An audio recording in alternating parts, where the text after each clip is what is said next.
warahmatullahi wabarakatuh. Para rawuh sedaya utaminipun para sesepuh, bapak-bapak, ibu-ibu, saha para tamu ingkang kinurmatan. Kawula nyuwun agung ing pangapunten awit boten saged paring panyuwunan ingkang sampurna. Mugi kita tansah ngaturaken puji syukur dumateng Gusti Allah Subhanahu wa taala ingkang maringi si kawilujengan saha kesehatan. Satemah kita sedaya saged kempal bebarengan wonten ing griya punika. Anggenipun nglantaraken adicara mitoni pitung wulanipun gerbanipun ibu.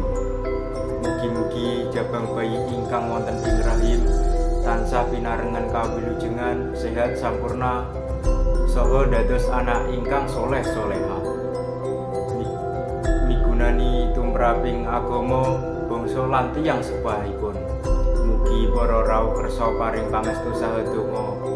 Restu pungkasanipun kawula nyuwun agung ing samudra pangaksami bilih wonten lepat sakirang langkungipun. Wassalamualaikum warahmatullahi wabarakatuh.